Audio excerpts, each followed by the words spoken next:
La première lecture est dans Romains 12, versets 17 à 21.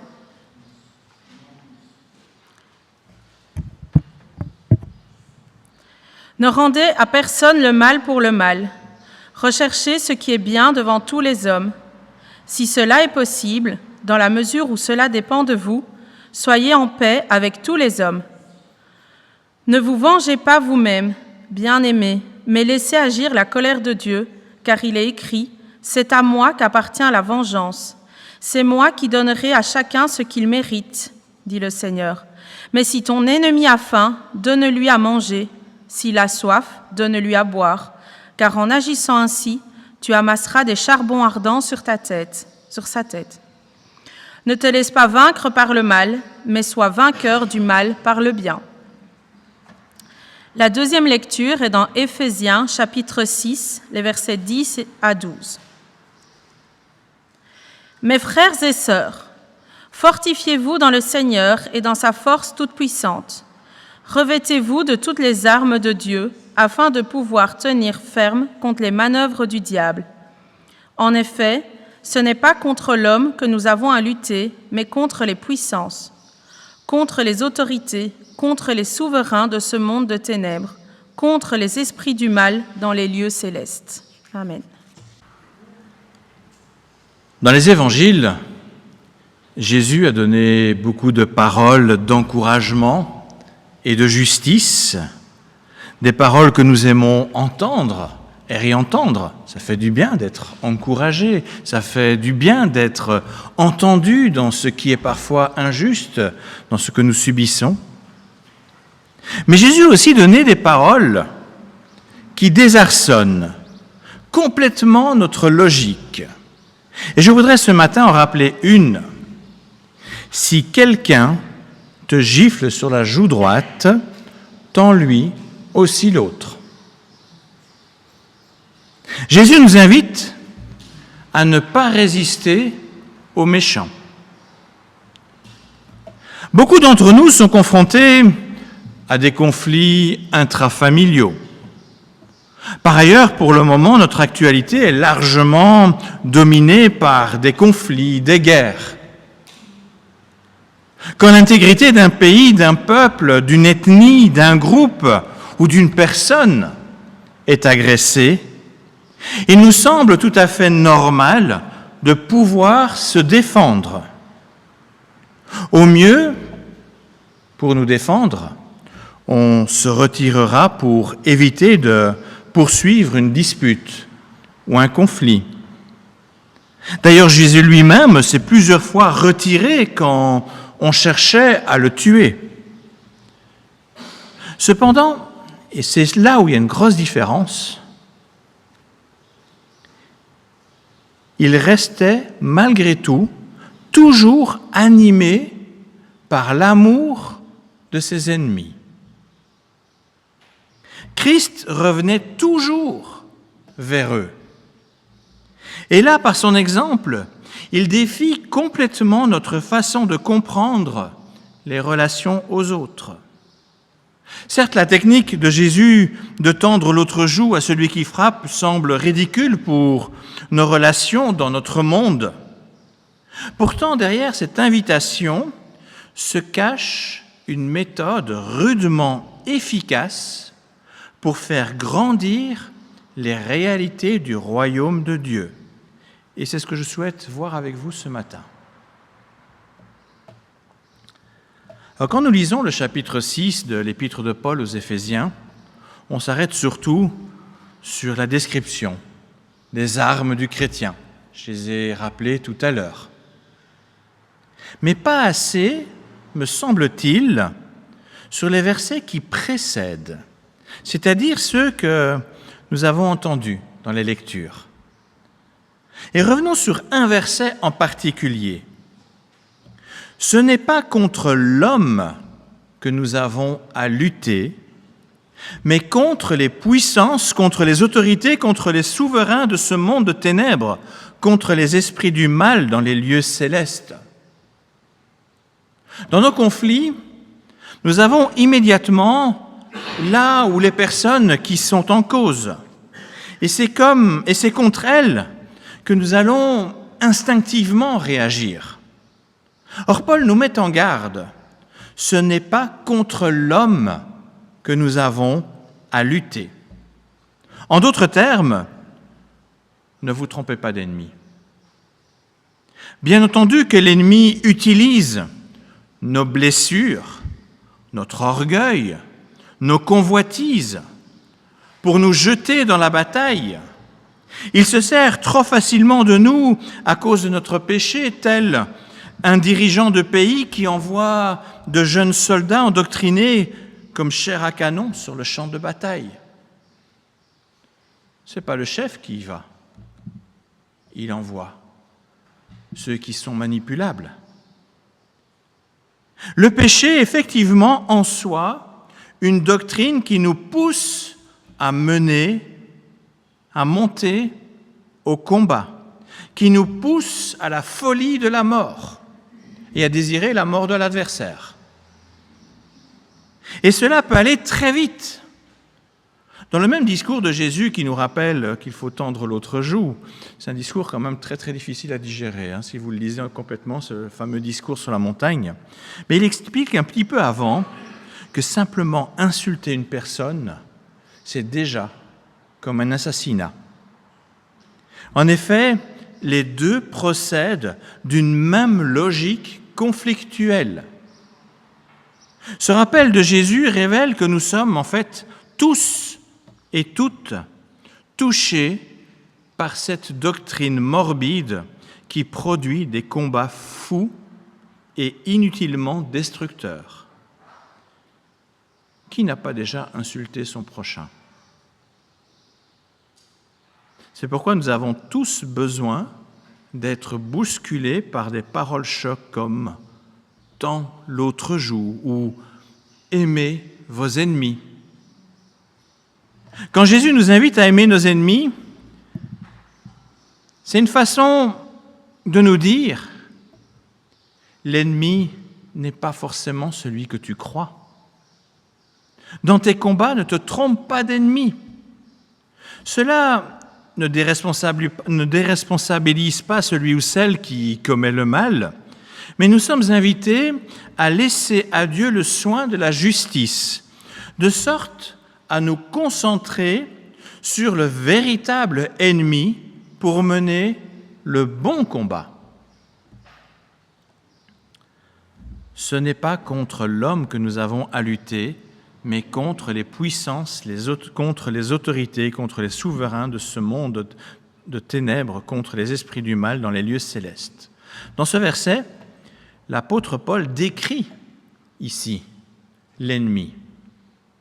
C'est un ennemi invisible, mais pas si inconnu que ça. Certes, les Écritures donnent plusieurs noms pour parler de lui, mais je vais m'intéresser à un seul de ces noms qui apparaît 36 fois en grec dans le Nouveau Testament. Diable. En grec, c'est diabolos, terme qui vient en fait de deux mots. Dia, qui signifie à travers ou en divisant, et puis le verbe balein, qui signifie jeter, mettre. Cela donne littéralement jeter à travers, jeter en séparant. Autrement dit, le diable est celui qui divise, celui qui met de la discorde. Le voilà donc, le véritable ennemi qui déchire les humains entre eux. L'opposé du diable, du mot diabolos, c'est le mot symbole. Il provient aussi de la combinaison de deux termes. Sun, sin, qui est l'exact opposé de dia, puisqu'il signifie avec, ensemble. C'est plus à travers, c'est plus coupé, c'est mettre ensemble. Et puis toujours le verbe balein, donc que j'ai déjà mentionné. Simbalein signifie donc mettre ensemble, réunir, mettre ensemble.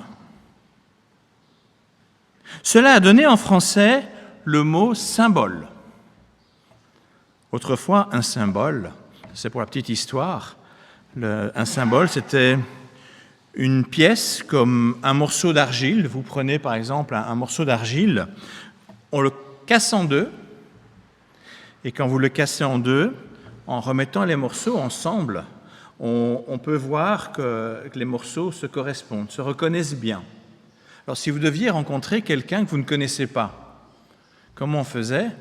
On donnait un morceau à l'un, un morceau à l'autre, et quand ils se retrouvaient, vous imaginez la gare de l'époque où les gens ont leurs morceaux d'argile pour se reconnaître, plutôt que d'avoir leur panneau « Monsieur Dupont » là.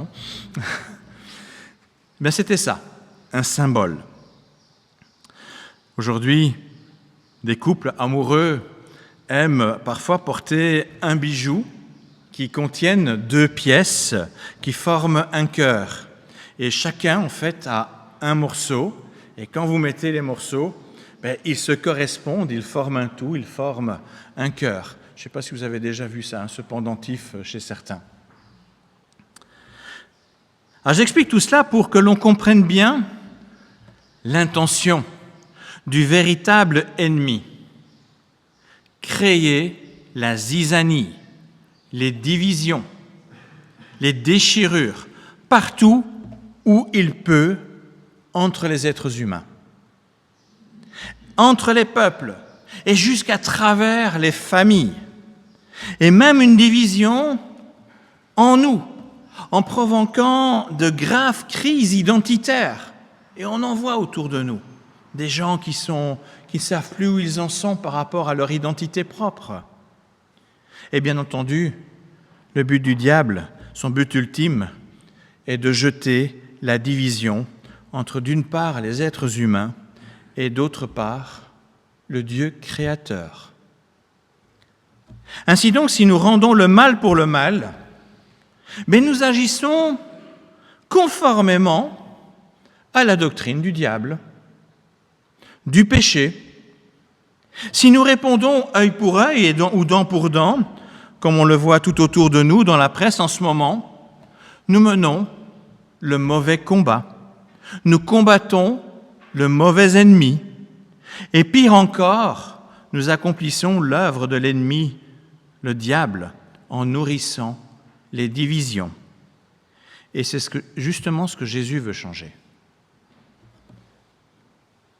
Si le diable est celui qui veut diviser, le Christ est son exact opposé. Il veut réunir, réconcilier. Son but ultime est d'apporter la réconciliation entre l'humanité et Dieu, apporter la réconciliation au sein même de l'humanité et apporter la réconciliation en nous-mêmes en restaurant notre identité, notre raison d'être. La croix est devenue pour les chrétiens un symbole, quelque chose qui réunit, un élément d'union, quelque chose qui remet ensemble. Jésus a tellement aimé l'humanité qu'il n'a pas fouillé les coups. Au contraire, il a marché vers ceux et celles qui lui voulaient du mal. Il a tendu l'autre joue et il en est mort. Mais même si Jésus-Christ a accepté ce qui paraît être une folie complète, cela s'avère en réalité une victoire éclatante contre son véritable ennemi. Au sein de l'humanité, Jésus a montré le chemin de la non-violence radicale à l'égard des êtres humains, même à l'égard de ceux qui ont désiré sa mort. Et par ce moyen, il a mis par terre le véritable ennemi en lui ôtant le pouvoir de son arme la plus efficace, le péché. Le diable divisait le monde par le péché pour le conduire à sa perte. Christ a offert le pardon à l'humanité et combattu le péché pour mener le diable à sa perte.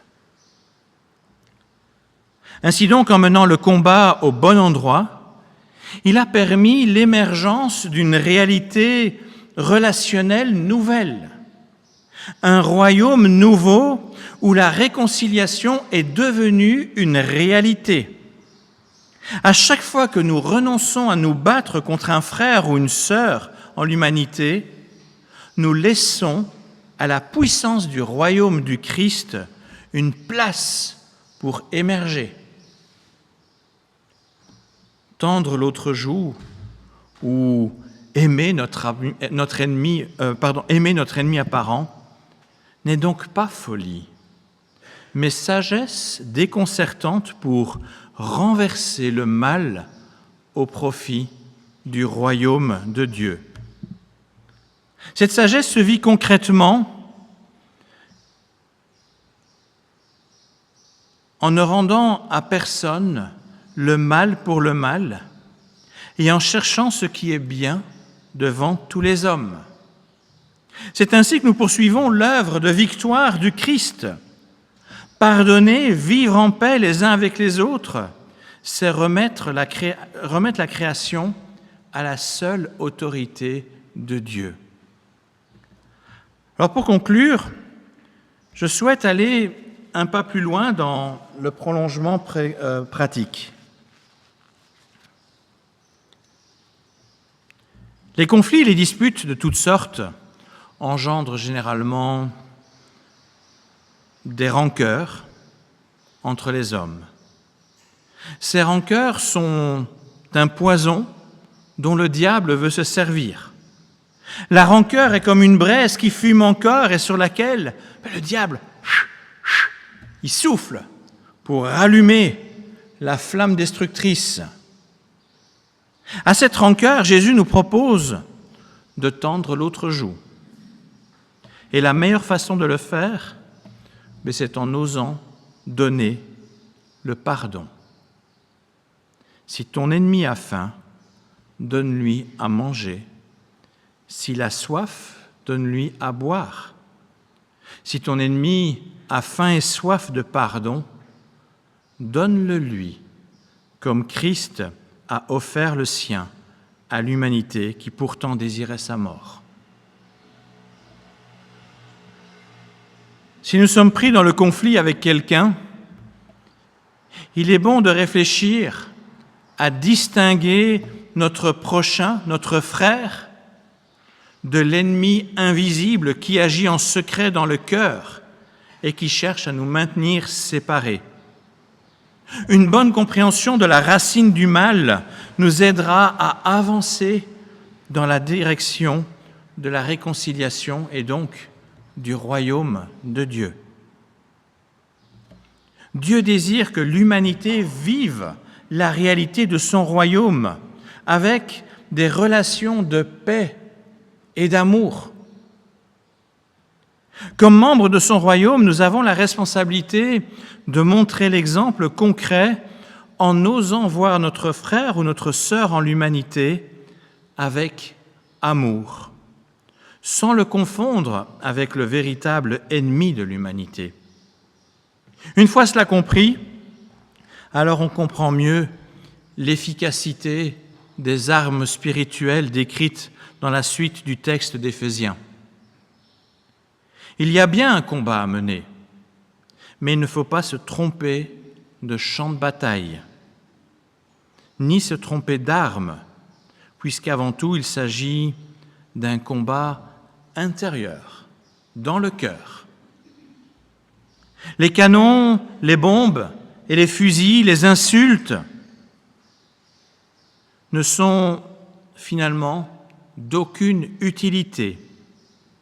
Par contre, la vérité, la justice, la persévérance dans le partage de l'évangile de paix, la foi, l'espérance du salut, la parole de Dieu et la prière sont parfaitement adaptés pour combattre le diable et ses sbires, pour changer notre cœur, pour transformer le monde dans le respect des uns et des autres et y apporter la paix venant du Christ.